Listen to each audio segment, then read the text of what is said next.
So let me welcome you out to our discussion with our local legislators today. I'm Cornell Clayton, obviously the Foley Institute, and this is our last event of the semester. But we have a terrific schedule for next semester. I want to encourage you to come to those as well. But today we're fortunate to have, and this has become an annual event for us that we really look forward to, our legislators from the 9th Legislative District. I'll introduce them. We'll have Senator Schessler speak first, which he normally does. He's represented the 9th Legislative District now for 23 years and is currently the Republican leader in 25 years, and is currently the Republican leader in the Senate. Before serving in the Senate, he served 12 years in the House of Representatives, and he serves on the Ways and Means and the Rules Committees. He and his wife have 2 children, and they live in Ritzville. Then on the far right down there, we have Representative Mary Dye. She's a longtime resident of Pomeroy and received a bachelor's degree from the University of Idaho. Representative Dye was appointed to the legislature in May of 2015 and subsequently elected in a special election in November of that year. She serves on the Capital, Budget, and on the Environment Committees. Representative Dye operates a 3,000-acre wheat farm with her husband, and they have 3 children. And then closest to me is Representative Joe Schmick, who was first appointed to his House seat in November of 2007 and is now serving in his 5th term, I believe. Is that right? As a representative in the 9th District. He is on the House Health, Care, and Wellness Committee, where he serves as the ranking Republican. He's also on the Agriculture and Natural Resources and the Appropriation Committees. He's a second-generation farmer and small business owner. He and his wife reside in Colfax. So join me now in welcoming our legislators. I think they'll each speak for 4 or 5 minutes, and then we'll open it up for Q&A after that. Well, thank you. I'm going to work real hard not to speak 4 or 5 minutes because I'd rather have questions than just preach at you. I think going into this session, we thought we were in a very sweet spot. We honestly believed we had a truly bipartisan solution to the McCleary issue on basic ed. The budget is balanced for 4 years with no changes to our unique balanced budget law. And the revenue forecasts are continuing to be pretty good. Special election changed the majority in the Senate, but it's still razor thin, so you don't expect super wide changes in the agenda. But since then, of course, the Supreme Court said, oh, by the way, you did everything right, but you just didn't do it fast enough, and you need another $1 billion.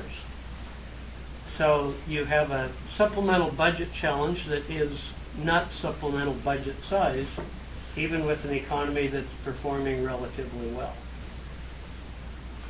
Of course, if you follow the news, I'm sure we're going to have a conversation about the Hearst decision today. Capital budget. There was a work session in the House yesterday on Hearst. They invited the Senate committee to be there with them.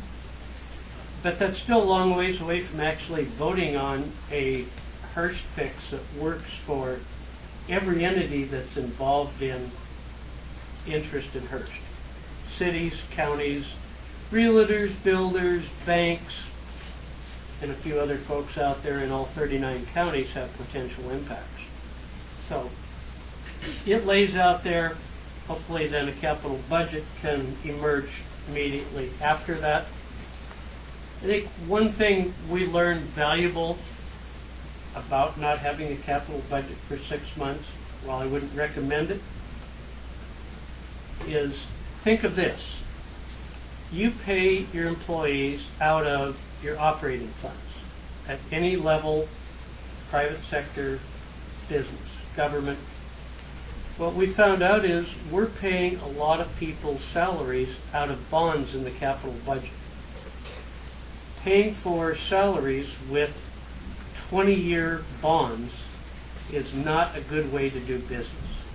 So I hope that we've learned from this and we try and wean ourselves of paying for FTEs with bonds, because it's not good fiscal policy.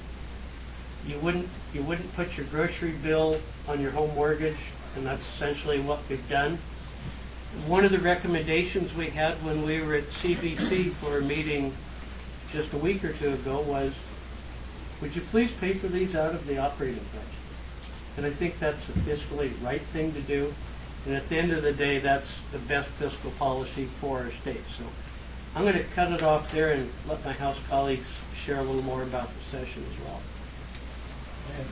Oh, well, it's an honor to be here with you today. It's been a while since I've had an opportunity with the students here at WSU, but you know, I was on the capital budget committee, and so we are now looking at the capital budget again, and that capital budget and the initial phases of it was going to be difficult because the voters of this state are very interested in having schools built, and there was a lot of local school levies that passed prior to our negotiating the capital budget. So we had, you know, we were kind of at the top of the limit of our bonding capacity, and there was very little left over in order to negotiate a capital budget. We found a way where we could leverage that, and that became a bipartisan agreement. And so fortunately for WSU, that meant that some of those very critical building projects that are part of this school, namely the animal science building that finishes up that, you know, that is a very important project. We want to keep the certification on that. And then also the plant science, the new plant science building was put into that budget. And I think that just shows the commitment that WSU has to moving biotechnology and agricultural sciences forward. And I think one thing that for me personally, I've been thinking about for a number of years, but certainly in the last couple of years, as we watch, you know, the land-grant university system was set up originally so that we could have a broad base of non-biased agricultural research, and that has taken place for the 100+ years of the land-grant system. And so what we have today is highly technological, highly sophisticated agriculture is a result of a long-term commitment that this nation has made towards making sure that we farm with sound science, that we do it in an environmentally and sustainable and economically sustainable way. And this university is a key piece of that system, and probably the premier piece, in my opinion, of the system. And so we've also, for 100 years, educated agricultural scientists, both in animal and plant. And so those scientists have gone now into this new generation of private biotech firms. And my concern about that is that so many of our firms that have been involved in globalization have now been exported to other nations. And so all of that 100 years of investment into our agricultural infrastructure, our scientific infrastructure is now being dispersed across the globe.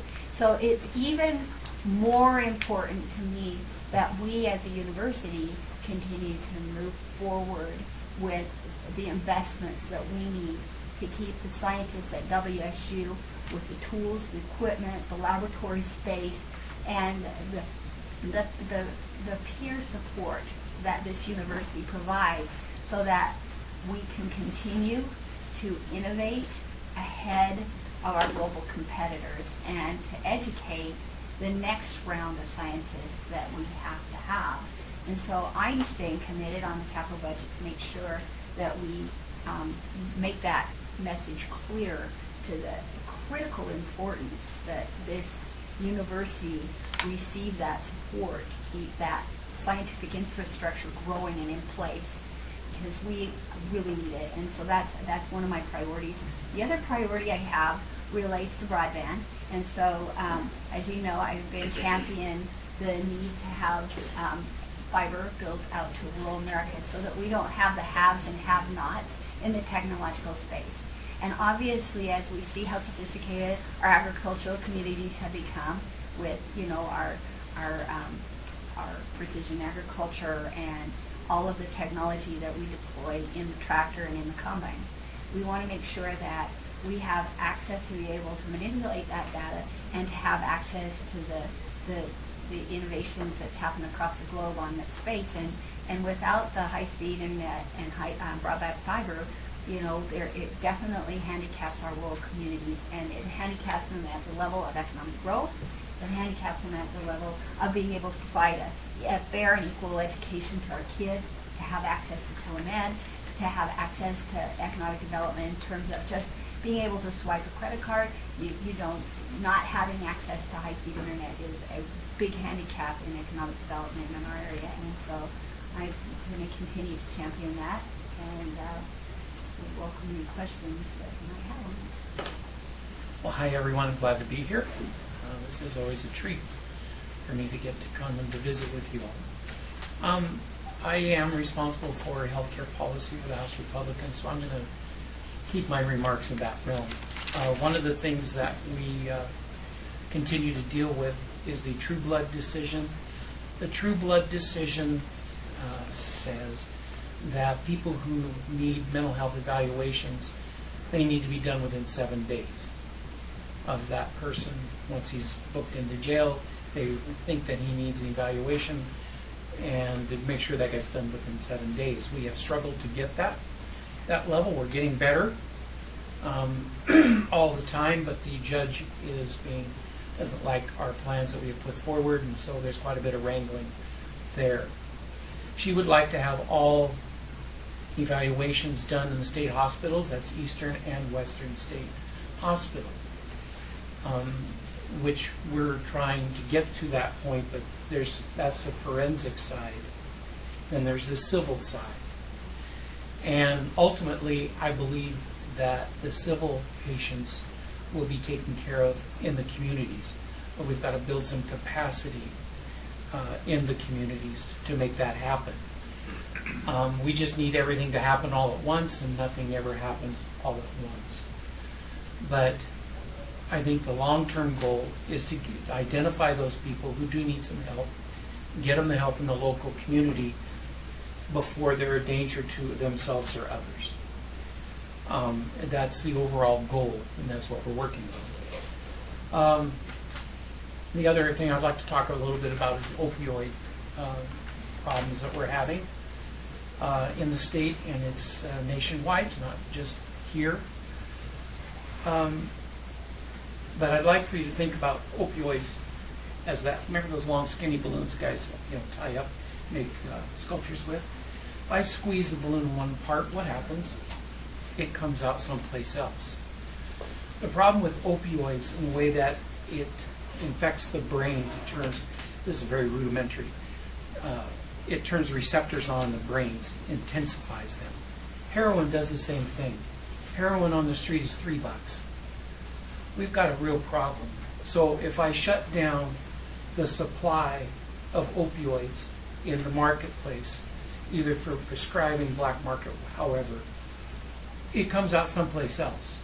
So if we're going to shut down that supply, we have got to increase, in my opinion, we've got to increase treatment slots for those folks, that we overall can take care of that person. This is one thing that I've struggled with, and it's kind of a realization. I'd like to explain it to you. What is my definition of success? When you go to the methadone clinic in Spokane, a lot of people say, well, you're just trading one addiction for another. Methadone closes those receptors in the brain. So I would have the definition drug-free means success. I don't think that's right. If you've taken opioids and heroin for a long period of time, you do a lot of damage in the brain. And the folks that are in the methadone program, the counselors there and the patients and clients there would tell you, with methadone, I am a functioning person in society. I can hold a job. I am meeting my responsibilities. I am performing like a regular person in society and what we would expect of them. That is what they call success. So that person may be on methadone in the worst cases the rest of his life. That is called a success. So that's something that I've learned in this last interim, and it's something I think we need to keep in mind. we're going to have people who are going to be able to function in society, we're going to have to make good choices there. And so that, both of those issues, I think we're going to continue to work on, and it's going to be topics of the next legislative session. But I also, and we've talked too long. I'm looking at it. And I'm All right. sorry. So happy to take questions. So we have lots of time for questions. Maybe I'll start. I don't know whether I should ask about the fix for McCleary or the fix for Hearst. I'll start with McCleary, I guess. So the state needs to come up with about $1 billion, right? And so it sounds like the governor is going to propose maybe just taking it out of the reserve fund. Is that a non-starter with Republicans? Well, I believe there's a 100% chance the governor will call for new taxes tomorrow. 100% chance, take it to the bank. But taking it from your unrestricted reserves works one time, but can they also have a 4-year balanced budget by doing that? I question that. So unless you find efficiencies, some cuts, raise revenue, taxes, doing it that way doesn't quite work. When my members suggested the Supreme Court should pound sand, they were roundly criticized. Some folks across the aisle are ready to tell the Supreme Court they should pound sand after all the hard work last year by 8 men and women locked behind doors for months. So we'll see. I think it could go a whole host of ways, and I think the court really blew it. I'll take the first one. I was there yesterday at the work session on Hearst.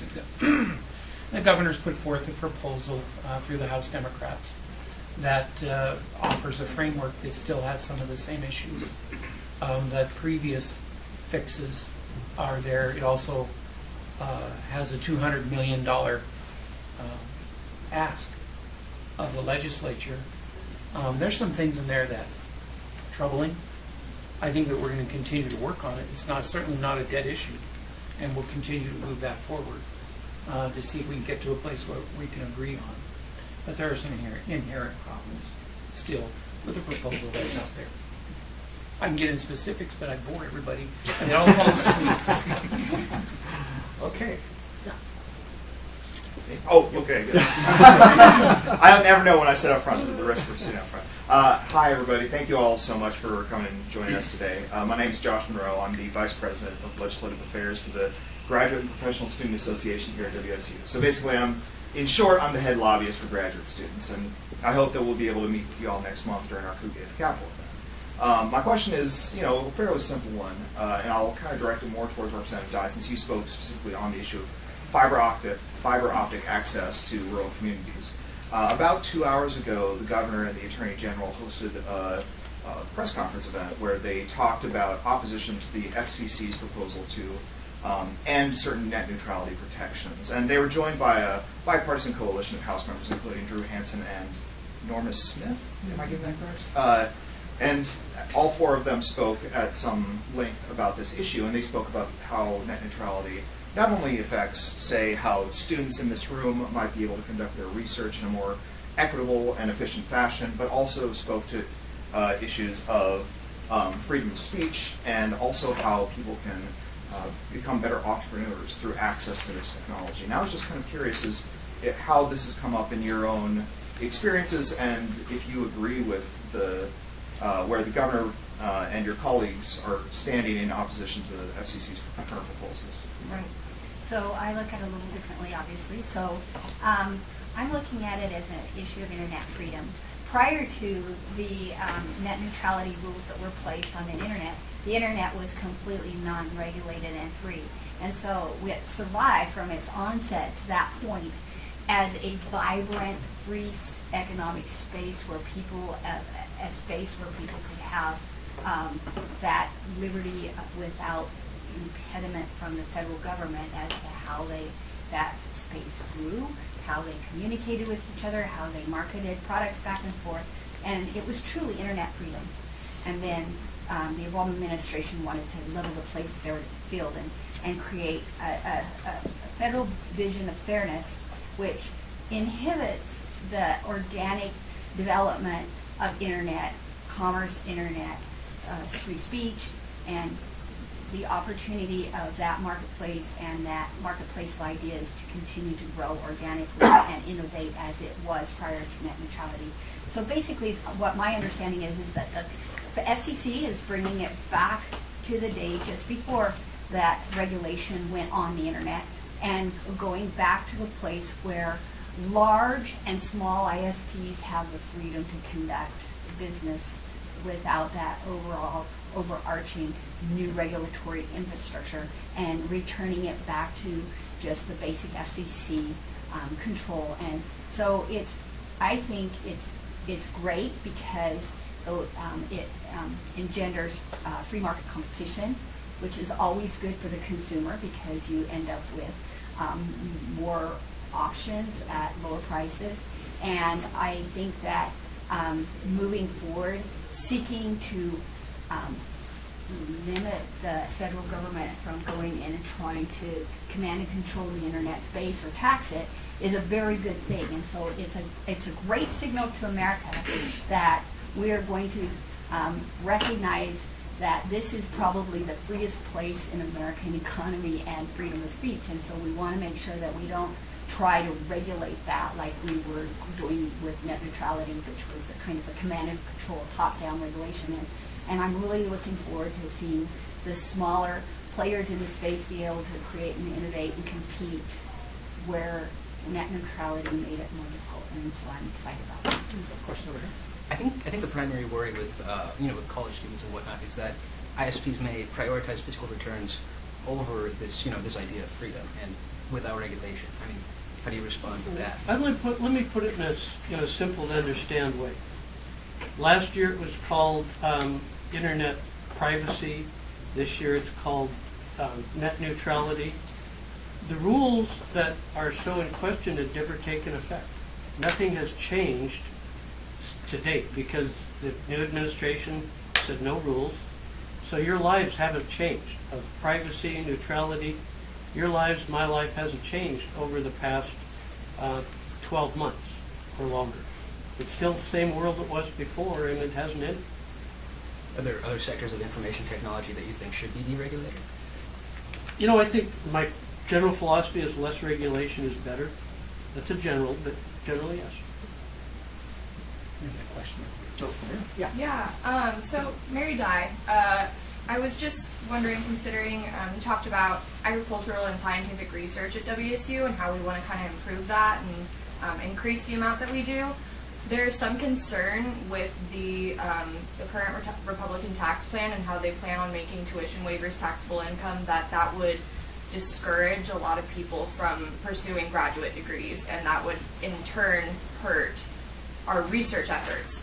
So I was just wondering if you have any plans for how we're going to make up for that, or if you think that's even going to happen, I guess. I think fundamentally on that tax plan, it goes from your deductible income from $12,000 to $24,000. So that really recognizes basically a sector of the economy, mainly starting graduate students, that probably will fall close to that mark in terms of your deductible income. There's also, I can't really speak to the other portions of it, but I do think that component will help graduate students not be impacted nearly as much as what you might anticipate on the face of it, because that is a huge jump, doubling of the deductible income, and so hopefully moving forward, I'm sure that any kind of massive fundamental change in a system like that, there'll probably have to be recognition later on that, or whatever, to recognize if that is inadequate for students, if there's other things that need to be added in. But my understanding of it, that moving from 12 to 24,000 will really help the graduate student population. But I suppose, let me just follow up. I suppose the question a lot of students are going to have is philosophically, why tax graduate students? Because that's what this proposal does, right? And why do we want to tax people who are going to school? Right. You know, I think it's only certain kinds of income on the graduate student. I'm not really sure exactly how the plan works out, frankly. I'm not. It's tuition waivers Yes, will now be tuition waivers. taxed. Right, and it goes, that level of tuition waiver goes from 12,000 up to 24,000. So I mean, I guess I'd be curious to know how many are getting more than 24,000 a bunch. Out of state. So I can speak to this a little bit because, again, as the BPLA, I kind of have to be up on this. Section 117 of the U.S. tax code is what determines what is and is not tax exempt when it comes to higher education expenditures. And 117D5 is the element that maintains that student tuition waivers, especially in higher education and advanced degrees, are not considered taxable income. And so the original proposal, and I'm happy to report that out of the conference committee they have dropped that element from the Senate or from the House version of the tax bill. So That's good news. that one part is not going to be in the final version, but there are a lot of other, for graduate students I can speak to, problematic elements there. But Section 117 of the U.S. tax code would be the place to look if you're interested in kind of knowing like kind of ins and outs and how things are classified. But at least as was reported about, I want to say 3 hours ago, it came out of conference committee that they were going to move away from that particular element because while it represented a lot to the impact on graduate and professional students, overall on the impact of the overall bill in terms of how money comes in and out of that particular piece of legislation, it represented such a small fraction that they deemed it kind of unworthy of their There we time, go, so to that's speak. great news. Okay. Riker? Matt? Hi. I guess this is more a question for Representative Schmick. As we probably are aware, the opioid epidemic has hit especially rural and suburban America harder, very disproportionately, and especially the Spokane area. I know we're over here in Whitman County, but what kind of policy changes would you like to see implemented this next session or in future sessions that you think would mitigate the crisis here in Eastern Washington? Well, that's why I was trying to explain a little bit earlier. If you cut the supply of opioids, it just switches to something else. It's an overall war on drugs, whether it be heroin, barbiturates, which are kind of passé, ecstasy, whatever drug of the day is. So there's three phases of that. There's prevention, there's down the road, then you have addiction, and then there's in between. And I think that you're going to want to see, I would like to see more emphasis in schools. Drugs are bad. This is what they will do to your, I'd like to see sooner intervention before they hit the addiction level.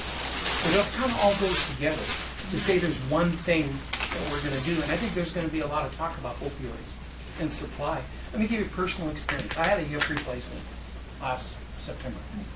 When I went home from the hospital, I had 3 30-day supplies of opioids.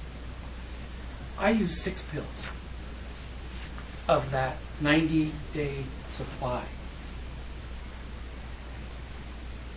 The Medical Staff Association has to step up with some guidelines about supplying opioids. But let me, something you might not have factored. How many of you have thought of? Have you ever looked at, you look up a doctor and they've got all these ratings on the internet and you can check it out, see if this doctor is good or bad? Okay. If you go to the doctor and you say, I need my opioid prescription refilled, he doesn't give it to you, what kind of rating are you going to give him? Poor. Because he didn't do what you wanted. I know in a lot of systems now, because of those ratings, his bonus at the end of the year is based on that, on those ratings. So what do you think that doctor's going to do? You put him in a bad spot. If he does the right thing and not give you the supply of pills, then he's going to get a bit bad rating that's going to hurt him financially. The easiest thing a doctor can do is write a prescription. And I think we need to look at alternative care, alternative ways of dealing with pain. I think that the Medical Association is coming around to the fact that you cannot be pain-free. A little bit of pain is good. That's the body telling you there's something wrong. And to have total pain-free that's not good either. And so there's a lot of change in the medical community. But overall, I think we need more treatment programs. I think we need more treatment programs locally. For those that are addicted, I think we need more options there, whether that be methadone with counseling. You can't have one without the other. It's got to be both counseling and methadone. Because as a legislator and policymaker, I look at this, we've got to get the most bang for our buck. We've got to be able to affect the most people for the amount of money that we've got and do the best we can. And so far right now, the methadone treatment with counseling is pretty effective. And so that, I'm not saying that's the only treatment program. I'm just saying we've got to get as many people taken care of as we can with the existing dollars that we've got. Does that have any role in marketing of opioids? Oh, I think that you've seen a real turnaround from the manufacturers before. When they were early on, they said, well, these aren't addictive. Well, soon found out that wasn't the case. Can I have one more follow-up? Sure. Bifentanil is now, and there's fentanyl, they're being laced with these opioids out on the street. Fentanyl is as I believe is an elephant tranquilizer, It might as well be. yes, but you're talking about something that's really bad for you. In the northeast part of our country, overdoses and deaths are up dramatically because of these fentanyl-laced opioids. They're out there and they're coming. And you say it's in Spokane. It's everywhere. There is not a portion of our state that isn't affected by this. So, multiple ways of dealing with pain, trying to cut back on the supplies, counseling in the local areas so it's available to those folks that need some help, and then prevention, education. I still hear kids talk about going to these parties where they dump all the pills together and they just pop them. I mean, really? But it happens. So anyway, threefold. Not here at WSU. Of course not. So just to add to that, It's so referred to as a Skittles school. right. So, but the WSU in the veterinary medicine department has their neurobiology department that's doing really cutting edge work on addiction. And I think that, keeping that information at the forefront and seeing that program really develop the type of information, they're talking about, the article I read was that they found that addiction has an emotional memory component to it. And so, when you have an experience, a pleasurable experience under drugs, then you have an emotional memory that hits to the amygdala, and so then that emotional memory is triggered when you see something that reminds you of the time when you were under the influence. And so, developing drugs to affect that emotional memory so it's more two-dimensional can help people break addiction cycles. And so I think WSU needs to be commended for the cutting-edge research they're doing on addiction and brain science and the effects that marijuana and other substances are having on the human brain. And I guess it's pretty exciting when you think about the quality of work that WSU Veterinary School is doing and thinking that they're having a huge impact on human health and medicine. And so keeping them going is an important priority. To kind of talk a little bit and expand upon health and what you guys were just talking about with neurobiology and bear with me here for a second. I want to talk about something that I think needs to be talked about in every forum that is addressed publicly, behind closed doors and everything, and that's rape and sexual assault and sexual harassment. And so, and it's hard to talk about it without making it personal, but it's also important to make it personal because it is. So as I look around this room today, I can see at least 3 people who have hurt me. And it's one thing to be raped. It's something completely different to be blamed and shamed and to be shunned by your peers. You're talking about peer support. And we're talking about health care. And so I know that we may have different political views on different things, but this community really needs you guys to represent us and to stand up for us, and we can no longer depend on the federal government to protect us against discrimination, and we need for the states to step up. And it's really hard to see services being cut when you are dependent on those services. And so with my personal situation, I was raped at WSU, and within 2 weeks after being raped, I received a letter from WSU kicking me out of college and citing the attack as the reason why. I also reported, there was a situation that happened a while ago, and I also reported a situation very recently where I was blamed by the people who I was supposed to report to. And one thing that I cannot reemphasize enough is trauma-informed care. I don't know if you guys have heard of adverse childhood experiences, the ACEs. Anyways, and so how your peers treat you, and I don't know if you've heard of Maslow's hierarchy of needs, which talks about safety. There's, within there, it's love and belonging. Feeling, I was just Googling today, what it feels like to be shunned by your peers, and how that's actually, you would say that most Democrats would probably vote up saying, hey, we want really good, I know you guys aren't, but sorry, not that you guys aren't for that, but you guys aren't Democrats, is what I wanted to say, but most Democrats would say, hey, we want really good health care. Well, why don't you start by being kinder to the people who are around you and preventing it by making sure that people feel included. And so I think that this is something that really needs to be talked about. I know that there was a bill that went through, passed through the House pretty high for ending the statute of limitations for rape, and it didn't even get a hearing in the Senate, and it's going to hopefully come through as a bill this year. And then we also have something went through last year about trauma-informed training. It's one thing to train people, it's another thing to have people act on those trainings. And one group that you really need to, that isn't mandated, that doesn't have a lot of government regulation, that really needs it, are sexual assault advocacy organizations. They need to be regulated. They need to be held accountable for how they treat you, to make sure that their services are accessible for all. And so I just want to bring up, because sexual assault isn't just sexual assault, it is a public health epidemic.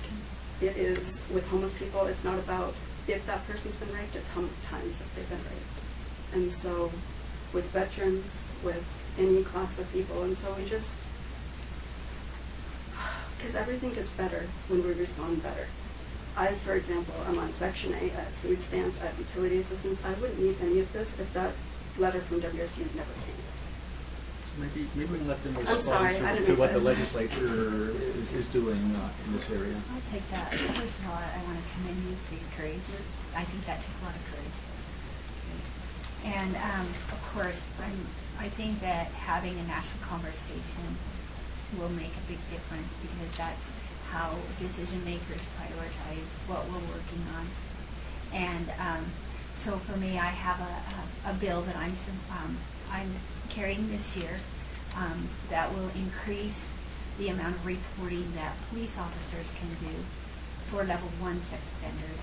It harmonizes it with what level 2 sex offenders, so that the level 1, if the police deem it important, they can notify important people that a level 1, convicted level 1 sex offender is in a certain location, and people that need to know, like, people in the community, like the WSU administration or people in certain departments or whatever, need to know.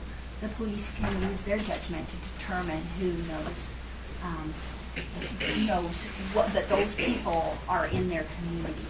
So I think that's, one little piece. It's not the answer to your question and how administratively the systems handle people who've been victimized and assaulted. But I think also what you bring up that's really key is recognizing the emotional, psychological, and physical damage, lasting wounds and scars mentally that having been assaulted can have in a person's life, and to recognize that they truly are victims, and not in any way ever to be blamed for their circumstance. And I think that for me, that's a really key point in healing. And until you can recognize that nothing you did was your fault, I think that's when you heal. And to get the courage to affirm yourself every day and stand in front of the mirror and affirm who you are as a human being, who you are as a person, and that it wasn't your fault. It's hard when people are right in this group complain. So you be brave We can and talk hang in. later Okay? about this a Yes. little bit further, please. Let's get some others. Yeah, here we go. Yeah, I have a question for Mr. Schmick. Based on something I was looking at in Vote Smart, we got a 0% rating from narrow pro-choice Washington. That directly relates to a lot of what we were just talking about women empowerment and the choices that you can make with your body. So I just wanted to ask, earlier this year there was a bill on the floor, I believe it was HB 1506, something like that, that you voted against on International Women's Day.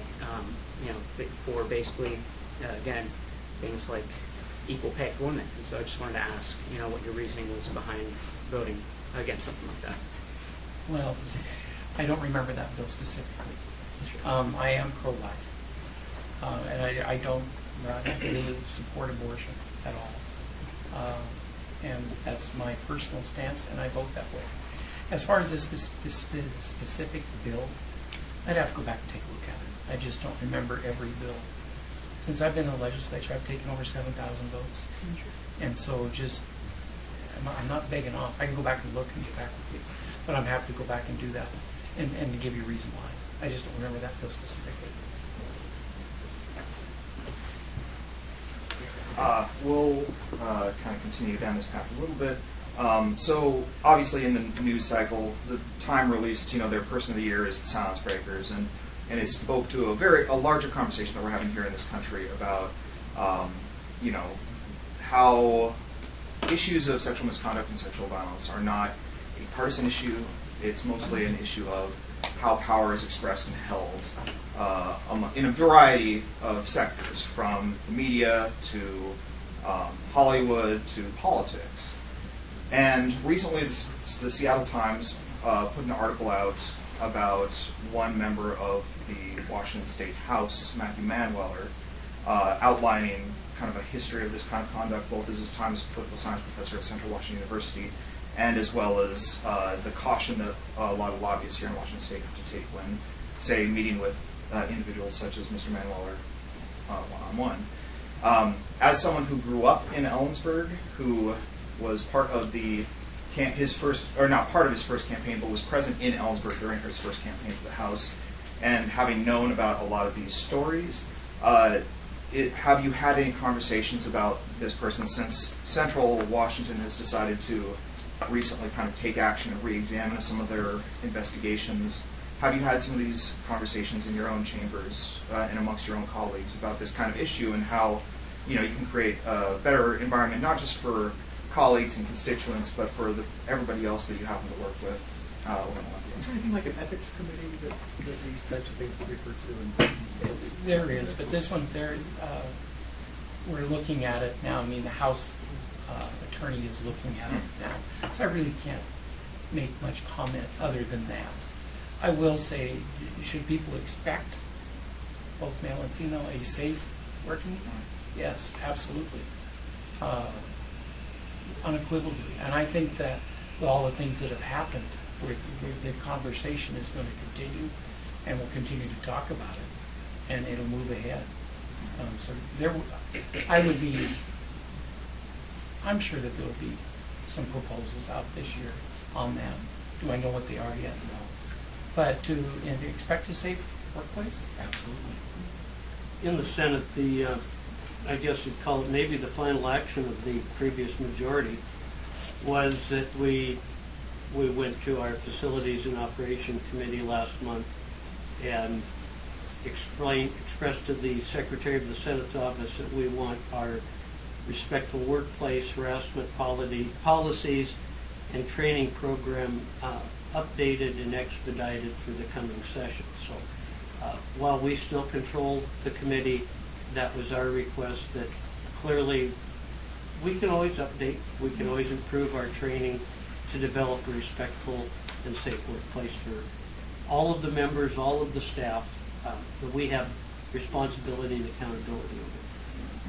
And the same thing in the House, we've done the same thing and updated those policies, and then our caucus has had a training from those updated policies just to review our code of conduct and in our caucus and in the House, and that was extremely helpful to just really clarify exactly what the policies are and how we're to conduct ourselves. But my experience so far in the House has been that my colleagues, we have a very collegial caucus and very respectful, and so to date, I feel really good about serving with my colleagues, and I'm honored to serve with them.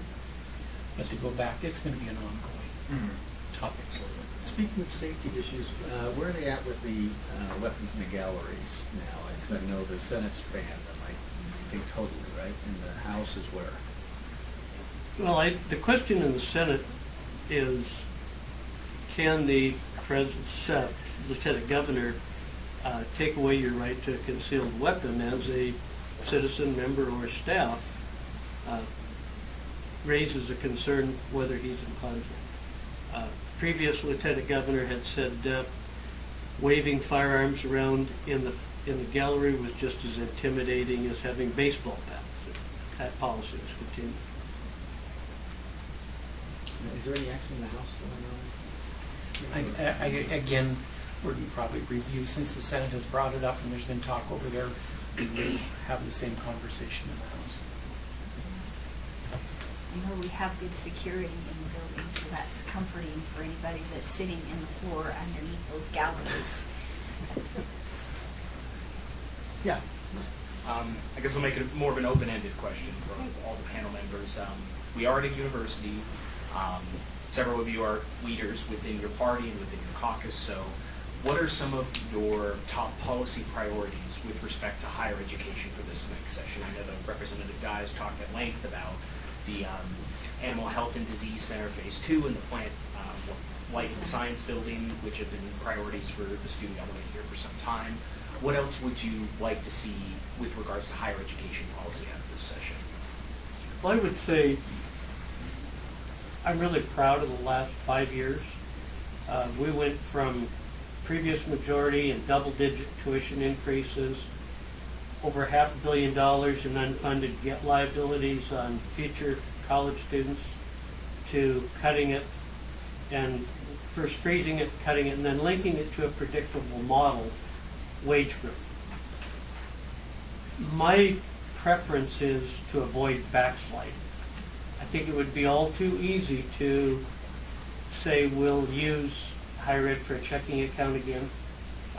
We'd like to make a little more progress on need grants, and preventing backsliding, I think, is our paramount issue. I would say that the need grants, need to continue to work on funding for that. I think the biggest thing is access. There's that for the people who want to attend university, they're able to.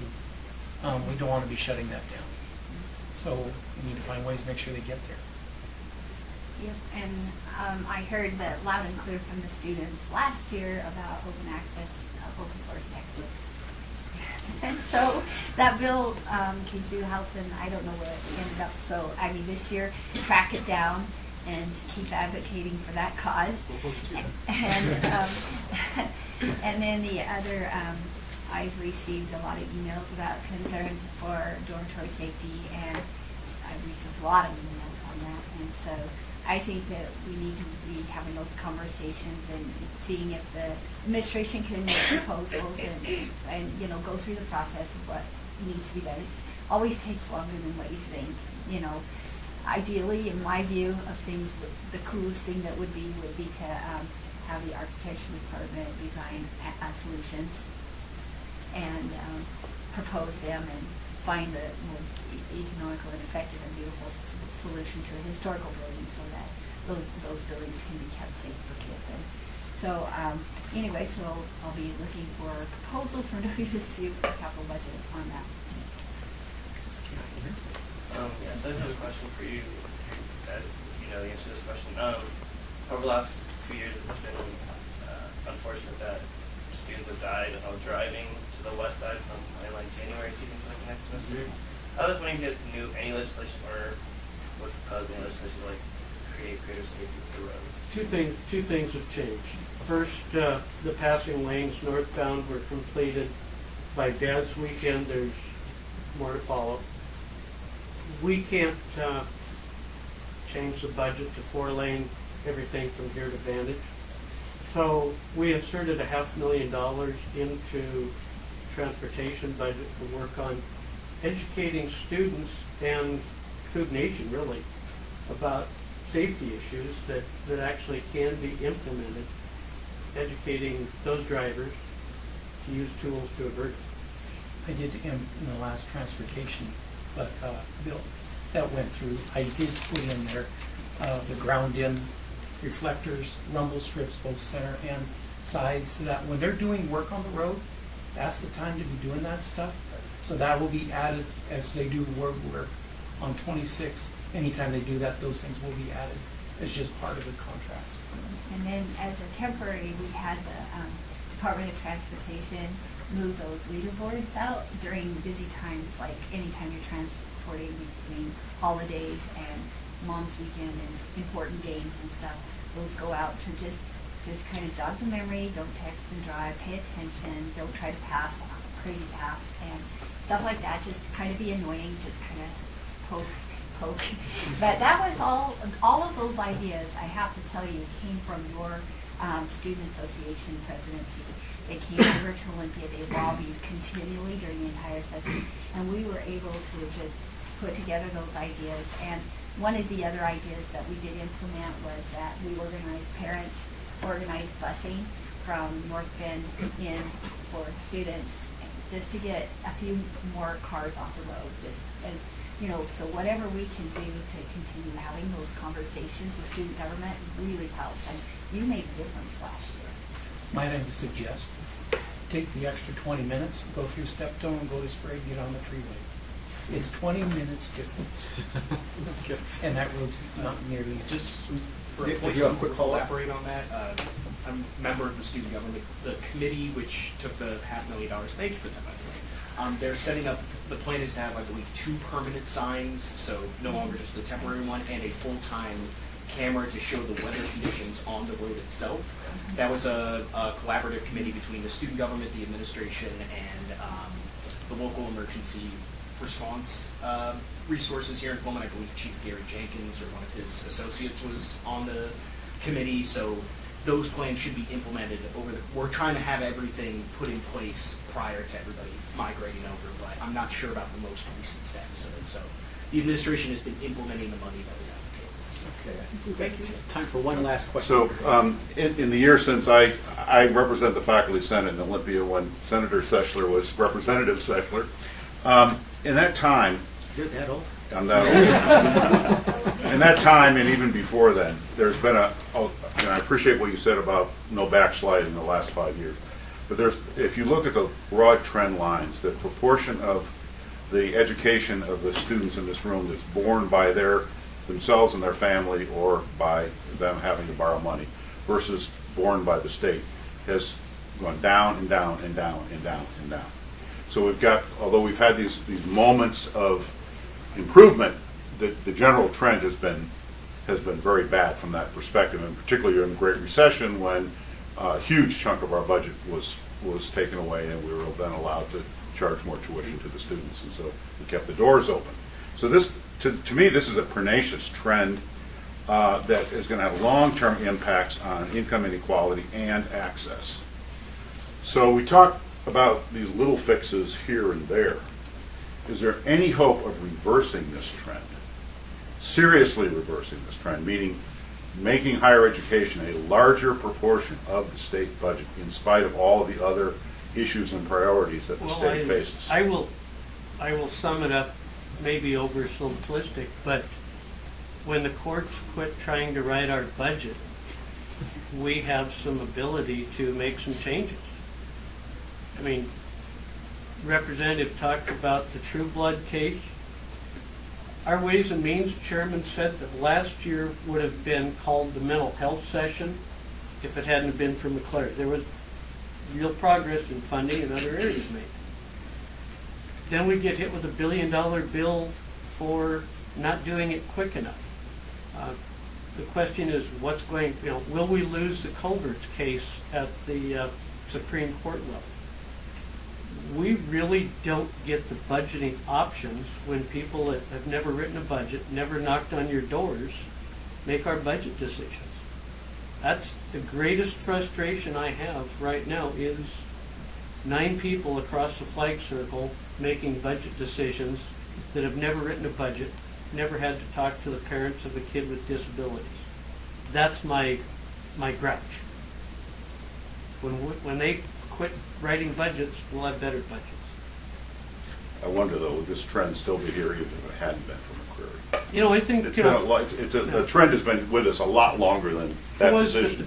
We had strong business support for our higher ed system. We had the executives of many, many companies urging us to move forward in higher ed funding.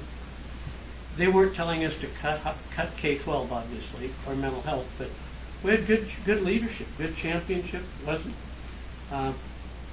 partisan as it could have been, but we keep getting handed these bogeys. It seemed like in the past decade it was initiatives, now it's the courts.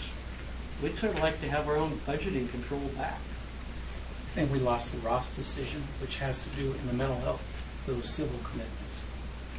And so that's another one that's just sitting there. How about on the revenue side? Revenue has grown far and away ahead of inflation now for the last 5 years.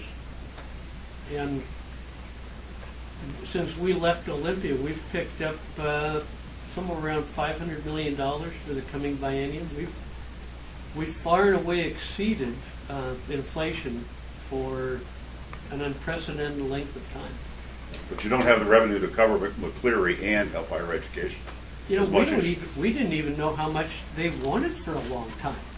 If you know the size of the problem, you know how to go about it. Then they tell you didn't do it fast enough. But yet, here's what's frustrating for these 8 men and women. And I'm kind of on a soapbox, but here's what you face. You've taken on a generational challenge in funding. K-12 funding went from 41% of the budget to 52%, as we had a nice steady growth curve without cutting higher ed. You should claim hurrah. The plan comes out, we're getting it implemented, a lot of sidebar conversations. So here's what you deal with. School calendar starts September 1. That's when the court said, you need to be doing this by. Part of your budget comes September 30th via federal funds, when you find out what that actually is, if they pass the budget. We have a calendar year of January 1, and we have a state fiscal year of July 1st. You had levies running from 1 to 4 years, and you're trying to put all the gears together so they mesh. It was pretty amazing what these men and women did. That is a tremendous frustration that we deal with. And that was a revamp after 40 years. I'm like, Yeah, 1977. So unfortunately, I think our time is up. I'll just say, in fairness, for equal time, we're going to have Justice Fairhurst next semester. Ask about, please do. So let me thank all of you for coming out today to our discussion. I know it's finals week, everyone's busy. I really want to thank we have a terrific group of legislators who represent this area. I really want to thank them for coming out and spending their time, precious time, every year to come meet with us. They're very busy schedules. In fact, Senator Schessler had to fly in from D.C. just to make this event today. So join me now in giving them a hand for it.